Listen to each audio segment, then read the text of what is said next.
महाराज जी, सनातन हिंदू धर्म में विवाह के पश्चात पुरुष के पुण्य का आधा भाग स्त्री को मिलता है, जबकि स्त्री के पाप का आधा भाग पति को मिलता है। जिसे उसी में श्लोक में उद्याने च मद्यपाने राजद्वारे पिता गृहे बिना आज्ञान गंतव्यम वरयाचति वरांगना, ब्याह में जो वचन भराए जाते हैं।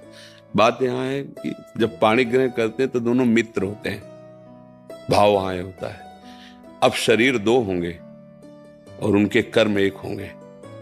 हम दोनों सलाह से जो भी कार्य करेंगे धर्म में करेंगे और दोनों धर्म के प्रताप से भगवान को प्राप्त करेंगे। उसका भाव की वजह कोई भी आप मनमानी आचरण नहीं करेंगे। बिना हमारी अनुमति के आप किसी घूमने जंगल ऐसे पिता के भी गृह में या राज दरबार में या जहां कोई मदिरा पिए बैठा हो मध्यशाला आदि के पास बिना हमारे सानिध्य के आप नहीं जाएंगे। ऐसे हो बिना आप हमारी अनुमति के धर्म नहीं करेंगे। जो धर्म का कार्य करेंगे उसमें आप हमसे सलाह लेंगे। ये उसमें इस तरह की बातें कही गई है। उसका तात्पर्य कि हम दो शरीर देखने में रहेंगे लेकिन हमारी रुचि हमारा भाव एक ही रहेगा। अब अगर आप इस संकल्प से अलग हैं तो फिर आप पति पत्नी है ही नहीं, केवल नाटक हो रहा है। अगर आप वास्तविक पति पत्नी हैं तो जो आप दोनों की सलाह से सत्कर्म या जो भी त्रुटि होगी तो दोनों है ना।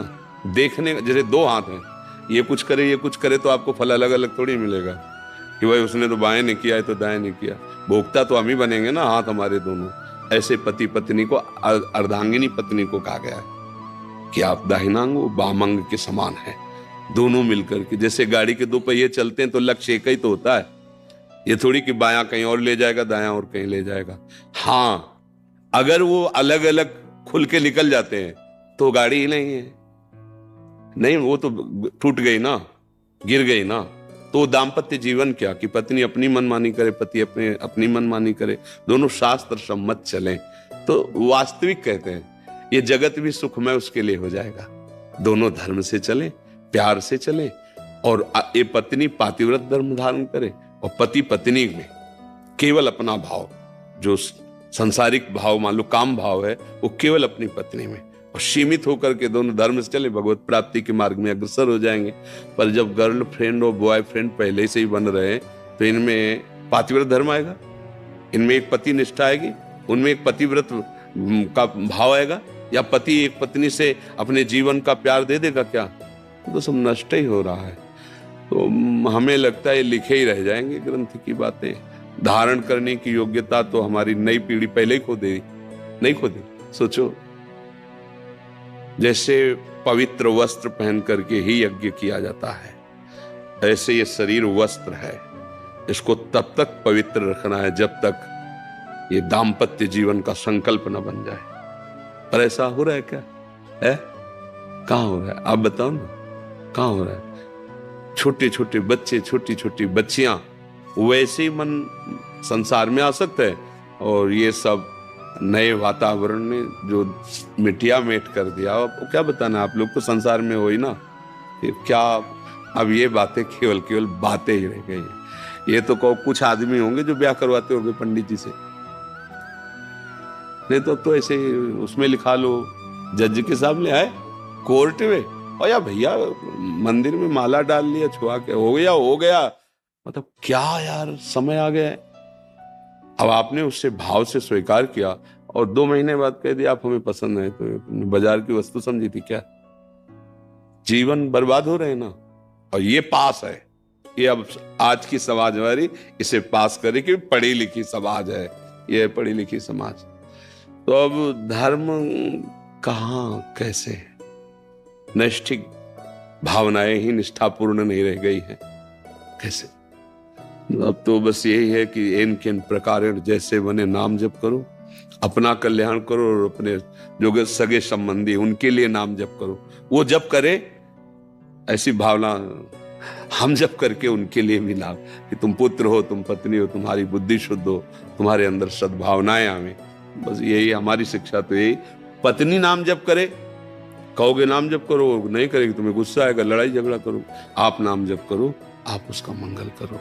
तो हमारी समझ में अब तो ये बात आ रही कि ये बातें निर्वाह करना कैसे हो सकता है। आप हमें बताओ अच्छा कैसे हो सकता है। अभी तो है थोड़ा, आगे जो आएगा वो लिखा है शास्त्रों में, नहीं माने को अनुजा तनुजा, बेटी बहन की सुरक्षा घर में ही नहीं होगी। असुरक्षित जीवन, पशुवत जीवन। भाई नाम जब इसीलिए सबको चिल्ला के कहते हैं, जब हमसे कोई प्रश्न करता है तो इन विषयों पे भले बात करते हैं, नहीं हम सबसे ये कहते हैं जो हो जहां हो जैसे हो, नाम जप करो, नाम जप करो। तुम जो भी हो ठीक हो जाओगे, नाम तुम्हारा मंगल कर देगा। क्योंकि हम जानते हैं कि ये छोड़ो ये छोड़ो ये छोड़ो, फिर नाम जप करो, नहीं कर पाओगे। जो कर रहे हो करो, नहीं छोड़ पा रहे हो मत छोड़ो, एक और डाल लो ना। जहां इतनी गंदगी जमा किए हो, एक डाल लो राधा राधा राधा राधा राधा, वो तुम्हें आत्मबल मिलेगा। तब तुम अपने आप सब छोड़ दोगे, ग्लानि होगी। आप एक नवयुवक अभी कल या परसों था, वो रो के कह रहे थे, बड़े अच्छे पोशाक में थे, रो के कह रहे थे कि मुझे अब रोज ग्लानि होती कि मैंने ऐसे ऐसे काम किए, मैंने ऐसा ऐसा खान पान किया, महाराज जी कैसे क्षमा होगा, मेरा हृदय जल रहा है। हम कहा यही क्षमा हो रहा है, देखो ना नाम ने कैसा किया कि जो पूर्वकृत कर्म है उनके प्लस जो प्रति जो पश्चाताप ग्लानि, यही सबसे बड़ा उत्तम उन्नति का मार्ग है। तो देखो अब कहें आप ये छोड़ो ये छोड़ो, आपको कैसे छोड़े? राधा राधा जपना शुरू करो, अब ये आपको पावर देगा, तो अपने आप सब छूटता चला जाएगा। फिर उसका जो परिणाम है वो भस्म हो जाएगा आपकी जलन से। यार कितना मैं नीच हूं, कैसा अधम हूं, ऐसा क्यों किया, ऐसा, हे भगवान क्षमा कर दो, कभी नहीं करेंगे। हो गया क्षमा।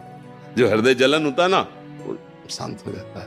तो इसलिए भाई जहां तक हो सके इन सब विचारों को छोड़िए, नाम जप कीजिए, और पत्नी में भी भगवत भाव रखिए, परिवार में भी भगवत भाव रखिए, और अपने कर्तव्य का ध्यान रखिए कि मेरा पत्नी के प्रति क्या कर्तव्य है, मेरा धर्म क्या है, उसका धर्म क्या है। उसके विषय में ये समय के अनुसार अगर तुम शिक्षण देने चलोगे तो तुम अपने धर्म को खो दोगे, फिर तुम्हें क्रोध आ जाएगा, फिर तुम उससे जलन पैदा करने वाला व्यवहार करने लगोगे, और हो सकता है क्रोध में हिंसा आदि दोष बड़े बड़े हो जाते हैं। इसलिए हमारी प्रार्थना है, हम अपने कर्तव्य, हमारी पत्नी आई है हमारे पास, मेरा उसके प्रति क्या कर्तव्य, बस। आप कभी दुखी नहीं हो सकते। वो जो करे, मालिक है ना, ईश्वर है ना, उसका मन ही उसको दंड देने लगेगा। शांत भाव से अगर वास्तविक सुख लेना है तो सिर्फ अपने कर्तव्य पर ध्यान देना है।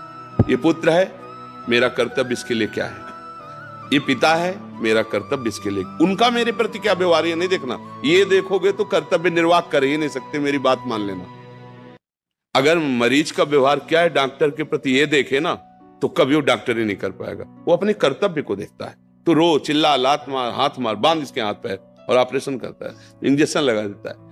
बस अपने को ये समझना है जैसे पागल खाने में हो ना, और डॉक्टरी करनी हो तो कहीं से भी थप्पड़ पड़ सकता है, कहीं से भी गाली मिल सकती है, पर वो पागल है, उन्हें में सुधारना है। ऐसे चलना होगा भैया, कलयुग है।